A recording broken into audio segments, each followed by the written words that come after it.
చిత్తూరు నియోజకవర్గానికి ఎక్కడ చూసినా ఎక్స్ప్రెస్ హైవేలు.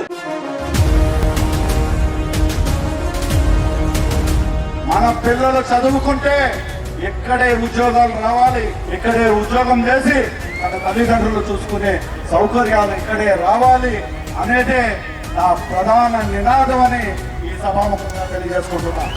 మళ్ళీ జగన్మోహన్ రెడ్డి గారు సీఎం అక్కడ కావాలా, చిత్తూరు శాసనసభ్యుడిగా మీ వాడిగా నేను శాసనసభలో అడుగు పెడితే దాని తరువాత గౌరవుల ముఖాన్ని కనుమరుగు చేసే బాధ్యత కూడా నాదే అని ఈ సభాముఖంగా తెలియజేసుకుంటా ఉన్నా. ఆ నాయకుడు పేదలని కొట్టించాలు చేయాలా, చనిపోతే కూడా వాళ్ళ గుండెలో నేను ఉండాలా అని నినాదంతో పోతా ఉండే నాయకుడు జగన్మోహన్ రెడ్డి.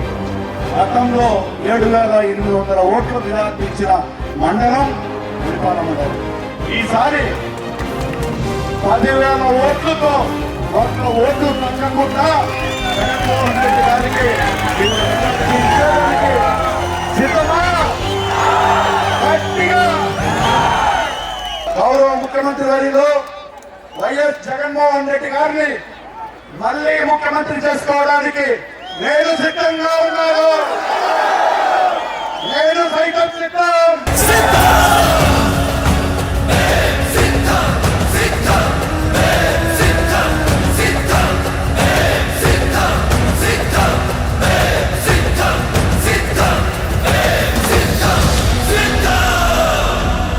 ఫ్యాన్ గుర్తుకే ఓటేద్దాం, మన వైఎస్ఆర్సీపీని గెలిపిద్దాం.